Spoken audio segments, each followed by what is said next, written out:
اللہ الرحمن الرحیم نحمدہ ونصلی علی رسول الکریم اما بعد الحمدللہ رب العالمین والصلاۃ والسلام علی سید المرسلین۔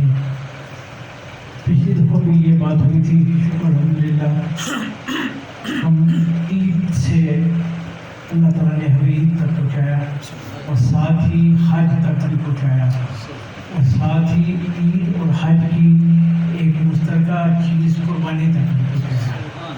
اللہ تعالیٰ نے کہا ہے، اللہ تعالیٰ کہتے ہیں کہ اِنَّا أَعْطَيْنَاكَ الْكَوْثَرَ فَصَلِّ لِرَبِّكَ وَانْحَرْ إِنَّ شَانِئَكَ هُوَ الْأَبْتَرُ۔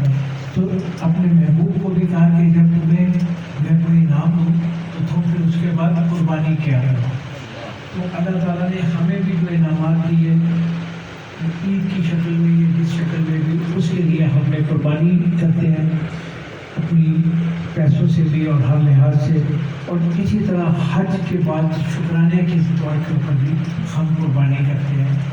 اس دن کو یوم نہر بولا جاتا ہے، جو 9 ذی الحج ہوتا ہے، 10 ذی الحج ہوتا ہے۔ 9 ذی الحج کو یوم عرفہ ہوتا ہے اور 10 ذی الحج کو یوم نہر ہوتا ہے، جس میں ہم قربانی بھی کرتے ہیں اور شیطان کو قتل بھی ہوتے ہیں۔ آج کا دن جو ہے، میں تھوڑی سی بات پچھلی دفعہ اجمالی سے ذکر ہوا تھا قربانی کے اوپر۔ جو قربانی ہے، میں آج اس کا ایک رخ آپ کی طرف لانا چاہ رہا ہوں۔ ہم سب کو معلوم ہے کہ قربانی کی کیا بیک گراؤنڈ ہے۔ قربانی اللہ تعالیٰ کے پہلے رسول جو اللہ تعالیٰ کے خلیل تھے، حضرت ابراہیم علیہ السلام، ان کو اللہ کریم نے خواب میں اشارہ کیا کہ تم آپ اپنے بیٹے کی قربانی دیں۔ اب پیغمبروں کے خواب سچے ہوتے ہیں۔ اب دیکھیں یہاں تک تو ہم اکثر بات کرتے ہیں، اور باقی بہت بڑی قربانی ہے۔ ہم میں سے اب اکثر لوگ بچوں والے ہیں، اپنے بیٹے کی قربانی دے دینا بہت بڑی بات ہے۔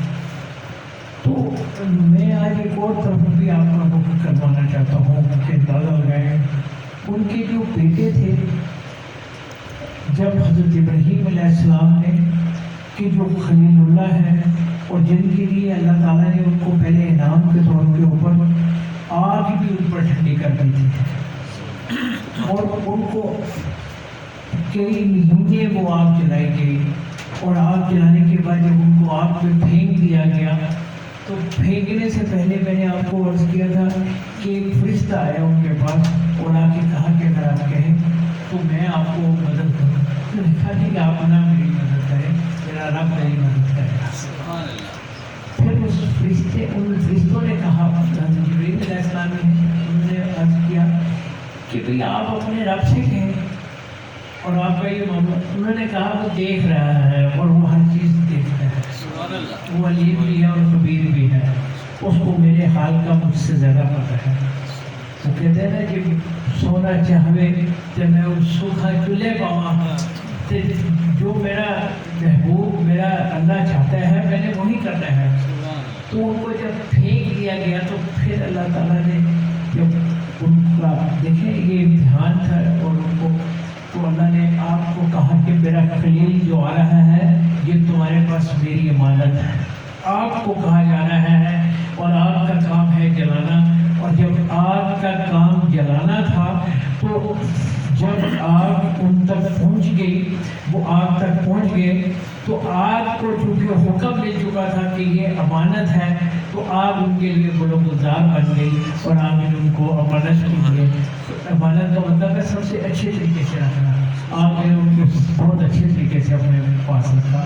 تو انہی پیغمبر کو جب بعد میں اللہ تعالیٰ نے کہا کہ اب پھر ان کا کہا گیا خواب میں کہ جاؤ اب تم اپنے بیٹے کی قربانی کرو۔ تو اب دیکھیں یہاں پہ ایک ذرا سوچنے والی بات ہے، اس کے اوپر ذرا سی توجہ فرمائیں۔ حکم کس کو دیا جا رہا ہے؟ حکم کس کو دیا جا رہا ہے؟ پیغمبر کو دیا جا رہا ہے نا، اور پیغمبر کے بیٹے کا تھے حضرت اسماعیل علیہ السلام۔ بیٹے کو تو حکم تھا نہیں، کوئی میرے جیسا بیٹا ہوتا تو شاید کہتا حکم تو ابا جی تو ہم لوگ ہیں، حکم کوئی نہیں ہے۔ اللہ نے حکم نہیں دیا کہ میں ذبح ہو جاؤں، آپ کو حکم ہے تو آپ آگے ہیں یہاں پہ، میں اگر نہ بھی ذبح ہوں تو مجھے کوئی گناہ نہیں، کیونکہ مجھے تو حکم نہیں ہے۔ دیکھیں اللہ نے حکم جو دیا تھا کس کو دیا تھا؟ حضرت ابراہیم علیہ السلام کو تھا۔ لیکن یہ بات یہاں پہ بہت طلب یہ ہے کہ اس بیٹے کا بھی مقام دیکھیں اور اس باپ کا بھی مقام دیکھیں۔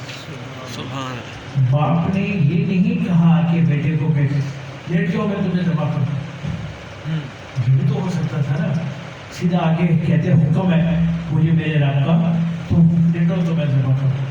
یہاں ہمیں بہت سی چیزیں سکھائی جا رہی ہیں۔ باپ نے جو ایک پیغمبر تھے آ کے اپنے بیٹے سے یہ کہا کہ اے میرے فرزند دلمند، مجھے یہ خواب آ رہا ہے اور اللہ کا حکم ہے کہ میں تمہیں اللہ کی راہ میں ذبح کر دوں، آپ اس سلسلے میں کیا کہتے ہیں؟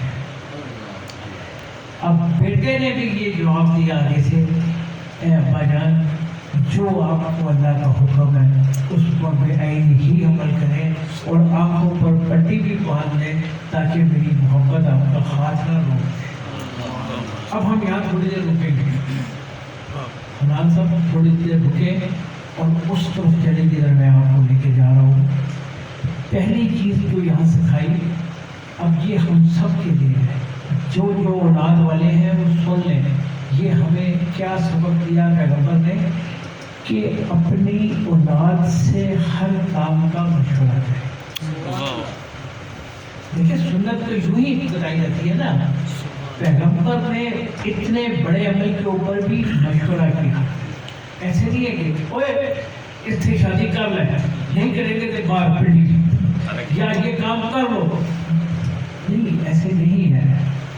پیغمبر نے کہا کہ آپ اپنی اولاد کے ساتھ مشورہ کریں، مشورہ کیا نا، یہ سب سنا ہے نا آپ نے، لیکن غور کریں، میں جدھر آپ پہنچ گیا وہاں پہ لازم بات ہے، پیغمبر مشورہ کر رہے ہیں اور مشورہ کرنے کے بعد اب بیٹے کا بھی شان یہ ہے، یہاں تک پیغمبر کا کام تھا اور اولاد کو بھی سکھا دیا ہے، ماں باپ کو سکھایا ہے کہ اپنی اولاد کے اوپر بھروسہ بھی کریں اور ان کو تربیت اچھی دیں، جس کو اقبال کہتا ہے نا، یہ مکتب کی کرامت تھی یا فیضان نظر تھا، سکھائے کس نے اسماعیل کو عذاب فطرت دی۔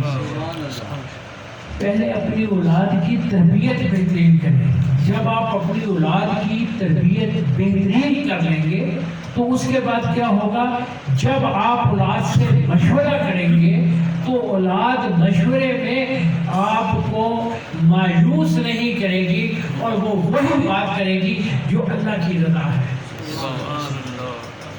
پہلے آپ اولاد کی تربیت کریں۔ آج کے دن میں کیا ہو رہا ہے، میں کسی بچی کا نام نہیں لیتا، لیکن دیکھیں آپ، وہ ایک سید زادی ہے کراچی کی، روز پورے ٹی وی میں پورے میڈیا میں، وہ چھوٹی سی بچی ہے اور گھر سے نکلی اور اس کو شادی کوئی کر لی، کوئی کہتے ہیں دعا کر لی، جو بھی ہوا ہے قصہ مختصر، وہ کسی نے کہا اپنی اولاد کے 15 سال سے کم عمر کے بچے کے ہاتھ میں انگارہ دے دیں لیکن موبائل نہ دیں۔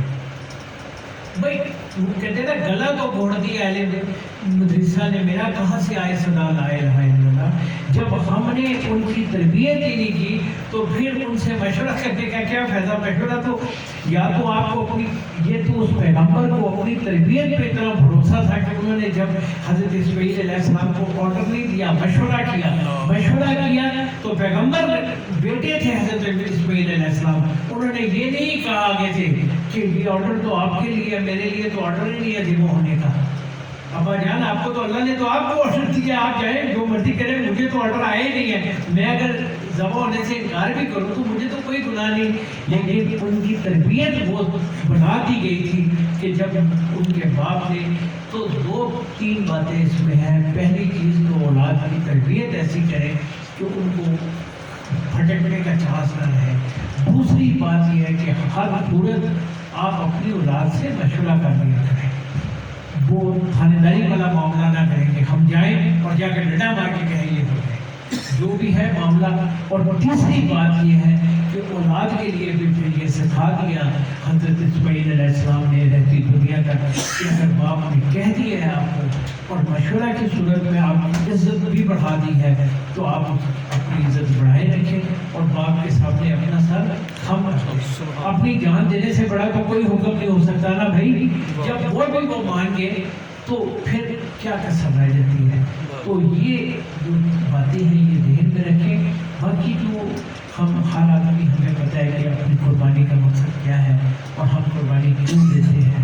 ہم جان کی بھی قربانی دیتے ہیں, مال کی بھی قربانی دیتے ہیں, ہم اپنے الفاظ کی بھی قربانی دیتے ہیں, ہم اپنے رشتوں کی بھی قربانی دیتے ہیں, ہم اپنے وقت کی نعت خوان حضرات اپنے وقت کی بھی قربانی دیتے ہیں. صدیق صاحب اگر آپ نے, میں نام نہیں لیتا کسی کو, نعت خوان کا اگر ان کے لیے آپ نے قربانی دی تو یہ اپنے وقت کی قربانی دی, اپنے مال کی قربانی دی. تو یہ قربانی ہمیں سکھاتی ہے کہ ہم ہر چیز کی قربانی دینے کے لیے تیار ہیں. اللہ تعالیٰ ہمیں ہر قربانی دینے کی عادت ڈالے. یہ تو آج کی بات تھی. اور دوسری بات یہ ہے کہ آج سب کو عید مبارک کو. ہم ان کو فرق نہیں مل سکے, کچھ سے ملے کچھ سے نہیں ملے, سب کو بہت عید مبارک ہو, سب کو اللہ خوش رکھے. تیسری بات یہ ہے کہ میں نے کہا تھا کہ سب لوگ اپنے اپنے گھروں سے کچھ پڑھ کے آئے, تو جو آپ لوگ پڑھ کے آئے ہیں وہ میری ملت ہے, تو وہ ہم اللہ کے حضور میں پیش کر دیں گے. اور کھانا پینا بھی, اور بالخصوص جو پچھلے سال ہمارے ساتھ نہیں تھے, جاوید صاحب کی والدہ نہیں تھی, دوسرے جاوید صاحب ہیں ان کی والدہ نہیں تھی. اس کے علاوہ جیسے یہ جمیل شاہ صاحب ہمارے پاس بڑے پیارے تھے, وہ نہیں ہیں.